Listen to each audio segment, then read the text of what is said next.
আসসালামু আলাইকুম। সবাই তো কথা বলবে লিওনেল মেসিকে নিয়ে, সবাই কথা বলবে যারা মাঠে খেলেছেন তাদেরকে নিয়ে।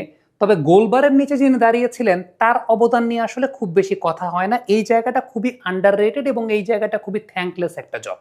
এমিলিয়ানো মার্টিনেজ এরকম একটা হাই প্রেসিং এর গেমে বেশ ভালো কিছু জায়গা অবলম্বন করেছেন, যে কারণে আসলে এই ভিডিওটা আমি করতে বাধ্য হয়েছি। প্রথমত, সাবিৎসারের একটা ফ্রি কিক, জোরালো ফ্রি কিক তিনি আটকে দিয়েছেন, সেটা তো একটা খুব গুরুত্বপূর্ণ বিষয় ছিল। কারণটা হচ্ছে সাবিৎসারকে আমরা জানি যে খুব লং রেঞ্জের জোরের সঙ্গে শট নিতে পারেন, যেটা তিনি বরুশিয়া ডর্টমুন্ডের হয়ে করে থাকেন।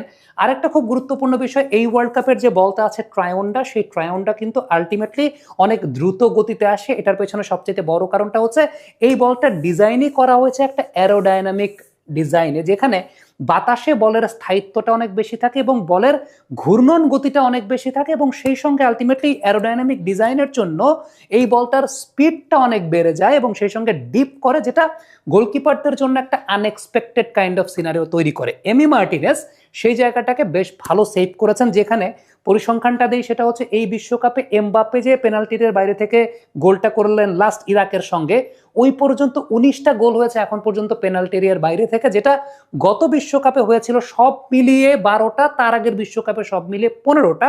ওই জায়গাটায় এমিলিয়ানো মার্টিনেজ এইভাবে সেভ করেছেন, এবং শুধুমাত্র এইটা না, সর্বমোট 6টা বল এমিলিয়ানো মার্টিনেজ রিকভারি করেছেন।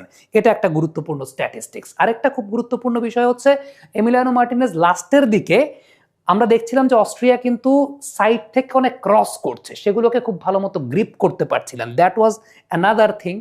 আর একদম ইনিশিয়াল স্টেজে এরকম একটা হাই প্রেসিং এর সময়টাতেও সত্যি কথা বলতে দুইটা কাজ। একটা হচ্ছে যেটা আমি দেখছিলাম যে দুই সেন্টার ব্যাককে বেশ ভালো ইনস্ট্রাকশন দিচ্ছিলেন এমিলিয়ানো মার্টিনেজ। একজন হচ্ছে রোমেরোকে দিচ্ছিলেন খুব ভালো ইনস্ট্রাকশন, আর একজন লিসান্ড্রোকে দিচ্ছিলেন খুব ভালো ইনস্ট্রাকশন, যেটা লিসান্ড্রো এবং রোমেরো মিলে কিন্তু তাদের ফরওয়ার্ডকে মোটামুটি বোতলবন্দি করে রেখেছিলেন। সো ওই জায়গাটা লিডারশিপ বা খেলাটাকে গুছিয়েছিলেন আসলে এমিলিয়ানো মার্টিনেজ।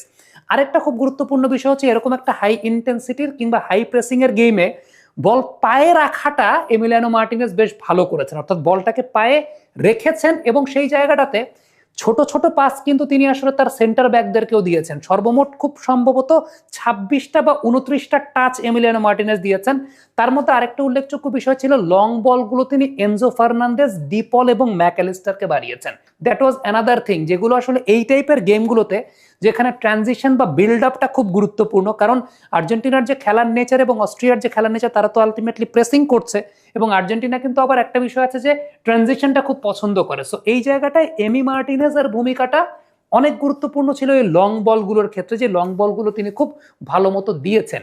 ডেফিনেটলি তিনি তো ফ্রি কিক একটা সেভ করেছেন। আরেকটা জায়গায় আমি বলবো, রান তিনি যেভাবে নিয়েছিলেন, মাথায় যে বলটায় ব্যথা পেয়েছিলেন, ডেফিনেটলি ওই রানটা, আমি একটা বিষয় বলবো, তিনি যদি একটু আগেও দৌড়াতেন বা আর একটু পরেও রানে যেতেন, দুইটাই বিপদের সম্ভাবনা ছিল।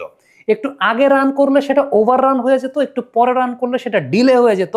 এমি মার্টিনেজ সেই জায়গাটাতে রাইট টাইমে রানটা করেছেন। That was another thing. আমি বলবো যে এই ম্যাচটাতে এমি মার্টিনেজ একটা খুব গুরুত্বপূর্ণ ভূমিকা রেখেছেন, যেটা পুরোপুরি আসলে genuinely very much underrated. Back to back দুইটা match Emi Martinez clean sheet দিলেন। এখন কয়টা ম্যাচ তিনি ক্লিন শিট রাখতে পারবেন, that is another thing. But to be very specific, যে আর্জেন্টিনা এই ম্যাচটাতে বিষয়টা এরকম না যে এমি মার্টিনেজ খুব বেশি ব্যস্ত ছিলেন বা অস্ট্রিয়া ফাইনাল থার্ডে খুব বেশি চান্স ক্রিয়েট করেছে, that was not like that. কিন্তু এই যে হঠাৎ হঠাৎ যখন ঘটনাগুলো ঘটেছে, এটা কিন্তু আবার খুব ডিফিকাল্ট একটা বিষয়। সেটা হচ্ছে যে আপনার পুরো ম্যাচে হয়তো বা আপনার কাছে খুব বেশি আসছে না, হঠাৎ একটা, বিশেষ করে আপনি যখন 1-0 গোলের লিডে থাকবেন, আর্জেন্টিনা তো দীর্ঘ সময় পর্যন্ত 1-0 গোলের লিডে ছিল, 1-0 গোলের লিডে থাকাটা এই টাইপের ম্যাচে খুব ডেঞ্জারাস।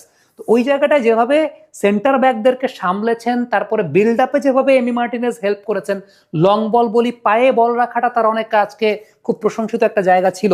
সো এই জায়গাগুলো আমার কাছে মনে হয় যে অনেক বেশি মাত্রা ইম্পর্টেন্ট ফ্যাক্টর ছিল আর্জেন্টিনার এই জয়ের পেছনে। কমেন্ট বক্সে আপনাদের মন্তব্য মতামত